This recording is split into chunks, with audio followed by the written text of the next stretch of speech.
안녕하세요. 로열로더 투자전략가 러로쌤입니다.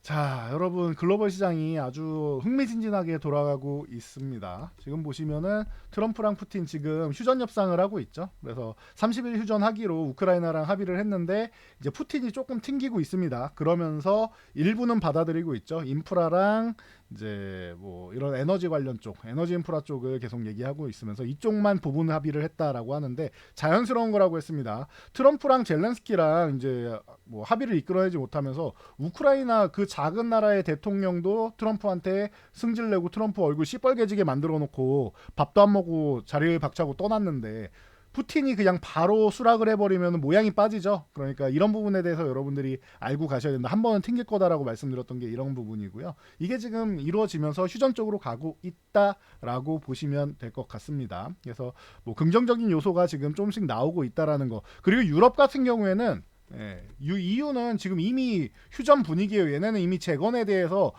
행복 회로를 계속 돌리고 있습니다. 여러분들이 이런 부분만 알고 가시면 될 것 같고요. 흐름만 알고 간다라고 하면 일일비하지 않는다 말씀을 드렸죠. 이 부분 생각하시고, 자, 미국 같은 경우는 지금 FOMC 이제 열리죠. 그래서 여러분들 긴장감 많이 가져가실 텐데 우리 시장도 그렇고 전체적으로 긴장감을 좀 갖고 가는데 3월 FOMC는 사실 그렇게 중요하진 않아요. 3월 같은 경우에는 여러분들 상호관세 부과하고 이런 거 4월이잖아요. 3월은 그렇게까지 뭐 어마어마하게 뭐 인플레이션 압박이 있거나 그러지는 않아요. 트럼프의 발언이나 이런 부분만 있지 실제로 나온 거는 철강하고 알루미늄 아닙니까? 나머지는 그렇게 세지 않다. 가까운 국가들 그러니까 북미 쪽에 멕시코나 이제 뭐 캐나다 이런 쪽, 뭐 이런 남미나 뭐 북미 이런 쪽부터 빠르게 해결을 하고 넘어가겠다라는 거죠. 쉬운 나라부터 먼저 해결하겠다라는 거예요. 그래서 이런 국가들 먼저 협상을 하기 위해서 좀 강하게 얘기를 한 거고 사실은 전화 통화하면서 무언가 계속 뭐 협상을 이뤄 나가고는 있죠. 그래서 실질적으로 뭐 강력한 관세를 민 거는 철강 알루미늄이다. 우리나라도 중국에다가 관세 세게 때렸는데 이게 우리나라가 입장이 지금 굉장히 긍정적인 거는 과거에는 정말 양쪽 눈치 보느냐고 고래 싸움에 새우등 터지는 격이었어요. 2018년, 2019년 이럴 때는. 그런데 지금 같은 경우에는 조금 흐름이 좀 달라진 게 우리나라에서 먹고 이제 먹거리들이 미국하고 중국이 다 원하는 것들이 있단 말이에요. 미국은 지금 뉴스가 많이 나오니까 그런 거고 중국 같은 경우도 뭐 반도체나 여러 가지 측면에서 첨단 산업이나 넘어갈 때 우리 기술력 다 뺏어간 거 아닙니까? 그러다 보니까 중국도 우리나라를 회유하려고 지금 뭐 한한령 해제 구간으로 지금 넘어가고 있죠. 그래서 뭐 사절단도 온다 뭐 하고 있고 뭐 얘기가 좋은 얘기가 계속 오가고 있고 계속 중국 쪽에 계약을 하나둘 이제 일어 나가고 있습니다. 그래서 뭐 이런 부분에 대해서 여러분들이 생각한다라고 하면은 우리가 지금 입장을 이제 너무 꼿꼿하게 세울 필요는 없지만 적절히 협상을 잘해가면서 줄타기만 잘한다라고 하면 우리는 꽤나 많은 것들을 좀 챙길 수 있습니다. 물론 챙기면서 내주긴 내줘야 되는데 손해보지 않을 만큼 챙기면서 내주면 되지 않을까 싶습니다. 이 정도까지만 뭐 잘 생각하시면 될 것 같고요. 중요한 거 3월이 아니라 6월이 중요하다라고 보시면 돼요. FOMC는 3, 6, 9, 12에 점도표가 발표되는데 지난 12월 점도표에 뭐라고 나왔습니까? 12월에 올해는 금리 인하를 3회 할 줄 알았는데 이때 실망한 게 2회로 나왔었죠. 그래서 제가 새벽에 딱 패드워치 나오자마자 직접 찾아가가지고 확인하고 했었는데 이번에는 그렇게까지 할 필요가 없어요. 3월은 중요하지 않아요. 6월이 중요하다. 6월. 예. 어차피 상호관세 부과되는 거 4월 2일이다라고 얘기하니까 지금이 중요한 게 아니고요. 6월에 뭐 미중 정상회담 같은 경우도 6월부터 해서 추진할 수 있다라고 하는데 그 안에 이런 복잡한 부분들을 어느 정도 해결하고 싶은 거예요. 중국이랑은 어차피 해결 안 되니까 나머지 국가들이랑은 빠르게 해결하고 싶은 겁니다. 그래서 북미 쪽 먼저 해결하고 쉬운 국가들 먼저 4월 2일 안에 해결하고 4월 2일부터 6월까지 6월 FOMC 이전까지 어디요? EU나 뭐 우리나라나 이런 쪽을 이제 좀 난해한 국가들 해결하겠다라는 거예요. 우리나라는 중국하고 미국 사이에 껴있기 때문에 굉장히 난해한 우리가 그만큼 뭐 위치가 크다라고 보기에는 그 정도까지는 아닐 수 있지만 지리적인 위치가 있기 때문에 그리고 우리가 중국에 붙어버리면 미국도 좀 피곤해지기 때문에 미국도 우리가 좀 필요한 입장이다라는 건 여러분들도 알고 계실 겁니다. 중국도 우리가 필요한 입장이고 이 부분만 잘하면 될 것 같아요. 줄타기 잘하면서 줄 거 주고 얻을 거 얻는다. 여기까지 생각하시면 되고 6월이라고 트럼프가 계속 얘기를 하고 있는데 여러분들이 여기서 힌트를 얻으셔야 돼요. 3월 FOMC 크게 중요하지 않다. 어차피 3월에 완화적이든 뭐 몇 매파적인 어떻게 나와도 6월 FOMC가 중요하다라는 거. 3월은 그냥 지나가는 과정이다 보시면 될 것 같아요. 대신 제롬 파월 연준장이 좀 완화적인 스탠스 취한 건 알고 계실 테니까 참고하시면 될 것 같고요. 자, 미증시는 지금 조정받을 자리에서 조정받았습니다. 너무 많이 올랐으니까 쉴 때 됐다라고 꾸준히 말씀드렸고, 제가 연말부터 해가지고도 계속 말씀드린 게 서학개미분들 이제 많이 오른 종목들 그리고 목표치에 다다른 종목들은 정리해가지고 뭐 한 번에 옮길 필요는 없겠지만 뭐 한 종목씩 정리해서 이제 한국 증시로 돌아와야 됩니다. 한국 증시가 더 좋을 겁니다. 더 강할 겁니다라고 말씀을 드렸죠. 적어도 뭐 연초에서 상반기 정도까지만 해도 좋을 겁니다라고 말씀을 드렸는데 저는 내년까지도 좋을 수도 있다라고 봅니다. 그래서 여러분들이 지금 수익 내기 굉장히 좋은 구간에 와 있다라는 거 체크하시면 될 것 같고요. 이번 조정 이후부터 보셔도 돼요. 기존에는 제가 백날 말씀드려봐야 우리나라 시장이 굉장히 약했기 때문에 자, 미증시 이렇게 올라가잖아요. 나스닥 어때요? 나스닥도 원사이드하게 올라오고 나스닥은 오히려 다우는 이런 식으로라도 있었지 나스닥은 계속 박스권 그리면서 강했잖아요. 그러니까 제가 백날 말씀드려도 기존까지는 안 믿으세요. 여러분들이 신뢰가 안 가요. 왜냐고요? 우리나라가 어땠냐면은 나스닥이나 이제 다우가 이렇게 밀려가지고 이렇게 21선 그 각도가 빠르게 내려오니까 올라가면서 한 번, 두 번 이렇게 기간 조정까지 좀 받으면서 올라가야 되는 이런 상황이 됐죠. 그러면은 이제 뭐 1분기는 이제 다 지났고 이제 2분기 초반에도 이제 좀 기간 조정을 받는 구간이 나온다라고 보시면은 우리나라는 이미 다 알고 계시죠. 바닥을 이미 벅벅 기어다니다 이제 막 올라오는 겁니다. 그러니까 생각보다 강한 거예요. 벌써 21선 위에 있잖아요, 여러분. 이해되십니까? 21선이 이렇게 우상향할 때는 돌파하기 어려우니까 위에 올라가는 척하면서 이중바닥성 짧게 찍고 나서 이제 횡보하기 시작하니까 이때 넘어가는 게 제일 좋은 겁니다. 횡보하거나 아니면 살짝 꺾이기 시작할 때 넘어가는 게 제일 좋은 거다. 만약에 이게 이렇게 해서 꺾여서 이제 각도를 아래로 내린다라고 하면 맞고 밀려요. 이게 힘이 약해서. 그러니까 지금 넘어간 거 굉장히 좋은 구간이다라고 보시면 되고 최근에 삼성전자 이제 좋은 소식 나오면서 계속 외국인들이 주식을 조금씩 사주고 있고 그리고 선물을 계속 매수해주고 있다라는 거 긍정적입니다. 옵션 쪽으로는 조절을 하고 있는데 선물 쪽을 계속 매수해준다라는 거는 6월까지 시장을 좋게 본다라는 거죠. 그리고 6월까지 트럼프가 계획한 것들 해결될 가능성이 높다라고 지금 보고 있는 겁니다. 그래서 여러분들 이 부분 참고하시면 될 것 같고요.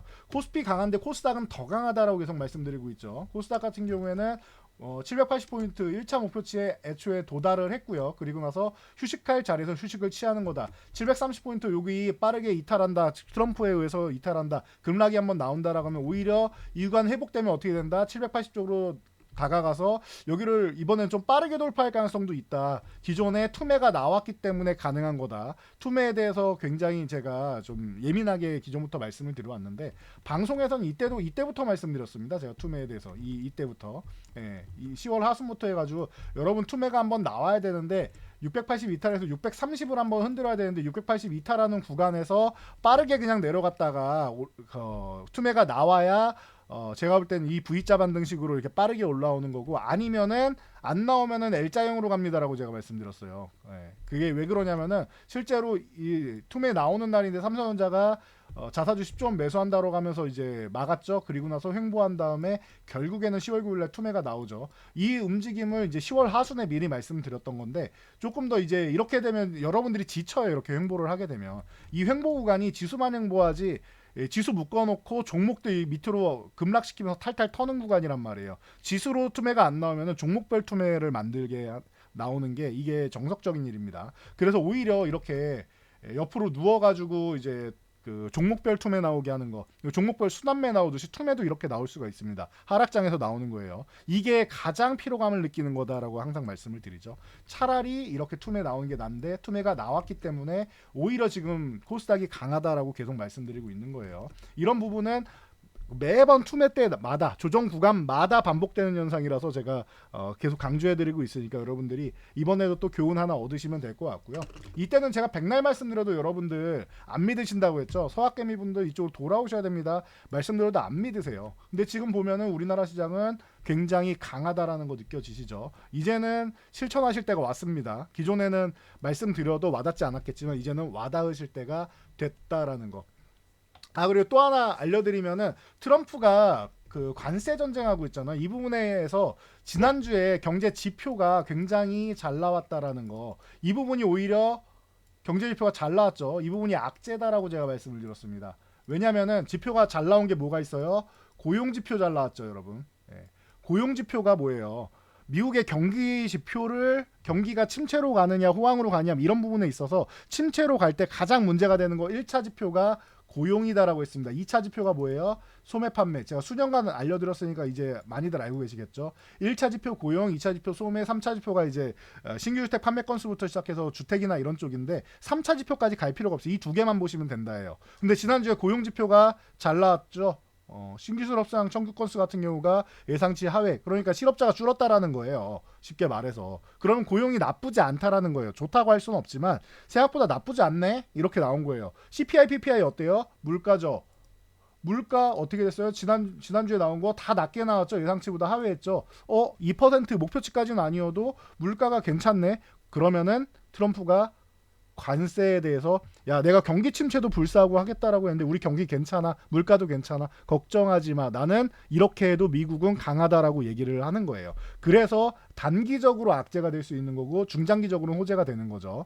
대신 너무 트럼프가 이렇게 강력하게 발언을 할까봐 우려가 됐는지 이번 주에 이제 소매 판매 같은 경우는 좀 안 좋게 나왔죠. 하회하면서 나오다 보니까 뭐 최악의 상황은 아니다 뭐라고는 나오는데 그래도 하회한 거는 이 트럼프의 발언에 이제 힘을 실어주는 좋은 경제 지표에 어떻게 보면 또 이제 중립적인 구간으로 만들 수 있는 정도가 됐다 정도로 생각하시면 됩니다. 그래서 이 정도까지만 여러분들이 알고 가시면 될 것 같아요. 경제지표가 좋게 나오느냐 안 좋게 나오느냐 이런 부분이 때로는 호재로 작용하고 때로는 악재로 작용할 수 있다라는 겁니다. 자 지금 GTC 2025 열리고 있죠. 그래서 SK하이닉스가 지금 소캠이랑 이제 뭐 HBM4랑 이런 부분을 계속 공개한다라고 하죠. 또 CXL 같은 경우도 마찬가지고요. 그러다 보니까 차세대에 이제 HBM을 이어서 추가적인 먹거리들이 계속 생산되고 있다. SK하이닉스 같은 경우는 지금 뭐 20만 5천 원 다시 한번 회복 구간인데 이렇게 고점을 낮추면서 이렇게 내려오고 있었는데 이 구간 넘어 21만 원 구간 넘어간다라고 하면은 이제 다시 한번 위쪽으로 비상할 수 있는 구간을 만들고 있다라고 보시면 됩니다. 삼성전자가 최근에 좋은 소식 들리면서 엔비디아 퀄 테스트 통과 기대감 모으고 있죠.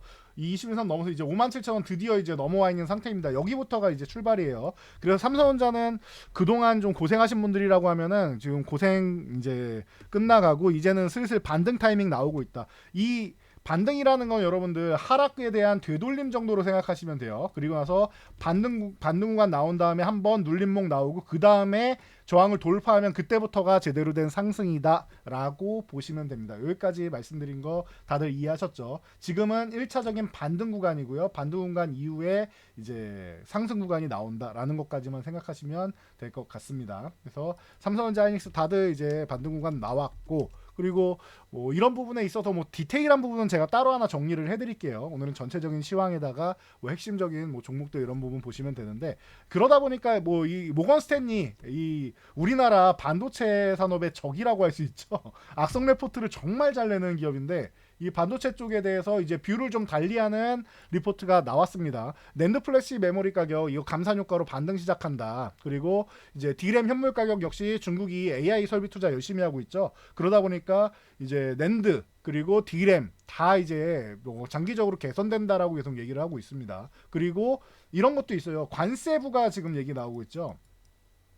과거에도 중국이 관세를 부과한다라고 하면 디데이를 정해놓으면 그 안에 어마어마하게 다 가져와서 싹쓸이 하다시피 가져간단 말이에요. 그러니까 관세 전에 구매 수요가 이제 늘어나니까 이런 부분도 이제 단기적으로는 이런 부분이 양호하고 이제 중장기적으로도 이제 개선될 수 있다라는 부분을 얘기를 하고 있습니다. 그래서 뭐 이 부분 체크하시면 될 것 같아요. 그래서 뭐 기존에는 뭐 반도체는 겨울이다, 겨울이 곧 닥친다 이런 보고서를 계속 내고 있었는데 여기서 좀 평가가 좀 이제 달라졌다라고 보시면서 삼성전자 목표가를 이제 기존에 65,000원이었습니다. 요 구간이었죠. 그래서 65,000원 하면은 기존에도 이렇게 하락 구간에서 살짝 올라가다가 큰 뭐 저항은 아닌데 요 구간까지였는데 이제는 7만 원까지 올렸다라고 보시면 됩니다. 5,000원 올렸습니다. 주가가 상승하면 또 올릴 수 있겠죠. 그래서 그 부분이 확인되면 더 올리겠다라는 뜻으로 보시면 되고요. 그래서 뷰가 달라진 것만 해도 다행이고 SK하이닉스 같은 경우도 마찬가지입니다. 지금 그 SK하이닉스 목표 주가 작년에 여러분 기억나실 거예요. 이거를 15만 원까지 낮추면서 우리를 분노하게 만들었었죠, 이때. 예, 그래서 여러분들도 이 사건을 다들 뭐 기억은 하실 텐데요. 그리고 나서 이 15만 원에 있던 이 가격을 지금 23만 원까지 올렸습니다. 23만 원이면 여기죠. 이건 좀 너무하지 않았나 싶습니다. 기존에 있는 가격보다 훨씬 내려가야 된다라고 했는데 이제는 다시 또 기존의 거의 고가 수준까지도 잡고 있다라는 거. 뭐 22만 원 넘어서 23만 원 부근 가면 또 올리겠다라는 거예요. 그러면은 사상 최고치 다시 돌파할 가능성이 있다라고 생각하시면 됩니다. 그래서 이런 부분을 여러분들이 뭐 체크하면서 보시면 될 것 같고요. 그래서 반도체 쪽으로 해서 뭐 계속 얘기 나오는 게 이제 YC나 이런 쪽, 이게 뭐 CX레도 관련 있고 HBM도 관련 있고 뭐 다 관련이 있다 보니까 YC 같은 경우가 지금 13,000원 돌파 시도하고 있는데, 여기 넘어가면 이제 진짜로 이제 출발하는 이제 시작이 될 수 있다. 오늘 거래대금까지 터졌으니까 이런 종목이 돌파하는 거 잘 보시면 좋을 것 같고요. 그리고 이제 KC텍 이런 종목이 이제 지금 앞으로 나오는 뭐 소캠도 그렇고 이제 유리기판도 그렇고 다 연마 과정이 필요하잖아요. 평평하게 만드는 과정이 필요한데 그 장비를 생산하는 기업이다라고 과거부터 많이 소개해드렸었는데, 이것도 4만 원 넘어가면 그때부터 출발 시작입니다. 그래서 이렇게 뭐 저항 구간에 들어와 있다 보시면 되고, YC는 거래대금 실어서 이제 돌파 시도하고 있고, YC는 눌리면 감사한 거고 그냥 넘어가면은 역시나 넘어가는구나 생각하시면 됩니다. KC텍은 대신 거래대금을 한 번 더 실어줘야 돼요. 기존에 한 번 매물 소환은 했으니까 여기서 이번에 거래대금 실어주면 날아가는 겁니다. 그거 체크하시면 될 것 같고, 심텍 같은 경우가 지금 기판 쪽으로 너무나도 안 좋았었는데 이제 슬슬 올라오고 있죠. 그래서 이거는 이제 소캠 이슈 이후로 계속 올라오기 시작하는데, 지금도 뭐 양호합니다. 오늘도 장대 한봉 붙여주면서 올라오는데, 만약에 오늘 윗꼬리 단 것 때문에 이렇게 눌린다라고 하면은 뭐 2만 원대 진입하면은 2만 1,000원 아래로 해서 2만 몇백 원 이렇게 나오면은 그 구간은 또 감사합니다 하고 또 다시 사야 되는 구간이 아닌가 싶습니다. 심텍하고 뭐 TLB 같이 보고 있죠 요즘에. 그러다 보니까 소캠 얘기 나오면 계속 나오는데, 얘도 2만 원 구간 다시 한번 회복 시도하면서 이렇게 움직이고 있는데, 오늘도 이렇게 눌려 있죠. 눌리는 구간에서 여러분들 보시면 될 것 같아요. 이런 종목들 뭐 같이 보시면 되겠다. 뭐 판단하시면 될 것 같고, 뭐 램테크놀로지나 이런 종목들 같이 뭐 움직이죠. 지금 4,500원 아래로 눌려 있는데 지금 21선이랑 4,500원 저항 놔두고 있는데 같이 돌파할 수 있습니다. 거래대금 한번 딱 실어주는 날, 얘는 선발대 아니고 항상 후발대예요. 좀 워낙 뭐 사이즈가 좀 작고 그래서 그런데 얘가 한번 튀기 시작하면 이렇게 날아간다라는 거 알고 계실 테니까 참고하면서 보시면 될 것 같습니다. 자, 그리고 뭐 개별 이슈로 풍산 같은 경우가 최근에 이제 하나에어로스페이스랑 이제 LIG넥스 이런 쪽이 많이 올라온 다음에, 얘는 급등주보다는 항상 꾸준하게 움직인다라고 했는데 지금도 추세를 이렇게 만들고 있죠. 멋지게 잘 움직이는 종목인 것 같아요. 저는 이렇게 안정적인 종목도 좋아합니다라고 말씀을 드렸죠. 주도주가 뭐냐라고 하면 하나에어로스페이스인 건 누구나 아는 사실이고, 그리고 이등주가 누구냐라고 하면은 LIG넥슨, 그리고 후발주가 뭐냐라고 하면은 이제 한국항공우주 현대로템이 된다. 그런데 풍산 같은 경우는 그냥 꾸준하다라고 말씀드렸습니다. 뭐가 판매되든 어떤 무기가 판매되든 풍산 같은 경우에는 그냥 뭐 탄두가 계속 나갈 거 아닙니까? 그러니까 그런 부분에서는 가장 무난한 종목이다. 나는 급등락 이런 거, 주도주 이런 거 대응하기 어렵다 하시는 분들, 후발주 같은 거 기다리기 어렵다 하시는 분들, 그냥 꾸준하게 보는 게 좋으면 이런 종목 가져가시는 게 좋다. 어떻게 보면은 사이즈는 이제 하나에어로스페이스가 클 수 있지만 이게 오히려 삼성전자처럼 움직인다라고 생각하시면 될 것 같아요. 그래서 이런 부분 여러분들이 체크하시면 될 것 같고요. 그리고 스튜디오 드래곤이나 이런 쪽 이런 스튜디오 드래곤, 콘텐트리 중앙, 에이스토리 뭐 이런 뭐 종목들 많이 있죠. 최근에는 펜엔터테인먼트가 이제 폭삭 소가수다 때문에 빨리 움직이고 있는데, 한알령 해제 기대감으로 이런 쪽, 그리고 엔터주 쪽 디어유부터 시작해가지고 하이브, 뭐 JYP, YG, 그리고 SM 이런 전체적인 뭐 4대 기획사라고도 표현하는데 뭐 대형 기획사들, 그리고 큐브엔터까지 이렇게 보고 있는데, 이런 쪽 한알령 해제 기대감 있는 쪽들 여러분들이 보시면은 그냥 무난하게 움직일 수 있다라고 보시면 될 것 같아요. 최근에 조정받았는데 요거 느껴지시죠? 21선 우상향하고 있으면은 바로 돌파보다는 얘가 이렇게 완만해지면 그때 넘어간다. 그럼 얘도 어떻게 해요? 올라왔다가 이렇게 한번 눌렸다가 이렇게 갈 수 있다라는 거 체크하시면 되겠죠. 그러니까 이런 식으로 기술적으로까지 살짝만 가미하면 돼요. 그 기본적인 거를 먼저 보시고 기술적인 거를 가미한다 생각하시면 될 것 같고요. 멜치앱이 이제 코앞으로 다가왔어요. 드디어 결정의 날이 왔습니다. 그래서 20일 이제 발표가 FAD에서 이제 승인허가 발표가 있는데, 뭐 잘 되지 않을까라고 개인적으로는 생각하고 개인적으로 희망은 하는데, 리스크가 하나 있다라고 하면은 리스크가 하나 있다라면 항서제약이 이제 같이 들어가니까 중국 이제 뭐 생물보안법도 그렇고 중국을 견제하는 이런 부분이죠. 이게 하나의 리스크가 될 수 있다라는 정도까지만 보시면 될 것 같아요. 그거 외에는 지금 뭐 유럽에서도 이례적으로 뭐 간암 1차 치료제 에스모에서 이제 나왔죠. 보고서 나왔는데 이제 뭐 1차 치료제로 이미 등재가 돼 있는 상황이에요. 이런 상황에서 허가만 받으면 되는데, 그나마 다행인 건 이게 항암제라는 겁니다. 항암제. 미국에서 대체 약이 있다라고 하면은 그런 부분은 제가 볼 때는 이번에 아마 또 지연시켰을 가능성이 좀 확률이 꽤 있지 않나라고 생각되는데, 항암제나 이런 뭐 대체가 안 되는 약품들 있죠. 아바스틴이나 티센트릭 같은 경우도 아바스틴하고 스탠스트리 이 병용법 같은 경우도 19개월대로 해서 마의 20개월이라고 불렀는데 22.1개월로 마의 20개월을 돌파한 약이고, 아바스틴 스탠트릭 같은 경우는 이 부작용 확률이 너무 높아갖고 투여한 다음에 80% 이상이 다시 중단하는 현상들이 계속 나오고 있죠. 그런 거에 비해서 복용 방법도 쉽고, 경구용이잖아요 HLB 같은 경우는. 복용 방법도 쉽고 부작용도 적고 가격도 싸다 보니까 이런 쪽은 가능성이 좀 높지 않느냐라는 뭐 현지 얘기, 뭐 전문가들 평가들도 많이 나오고 있으니까 이 부분 조금 기대해 볼 만할 것 같아요. 그 외에도 뭐 제약바이오 같은 경우는 제가 방송 나갈 때, 경제 TV 나갈 때 이렇게 정리를 쓱 해드렸는데, 요거는 나중에 다시 한번 제가 영상을 따로 한번 만들어 드리도록 할게요. GTC 2025 영상이랑 이 바이오주 영상이랑 따로 하나 만들어 드릴 테니까 그거 참고하시면 될 것 같습니다. 자, 전 여기까지 말씀드리고 오늘은 물러가도록 하겠습니다. 영상이 도움되셨다면 여러분들 좋아요랑 구독 하나씩 눌러주시면 감사드리겠습니다.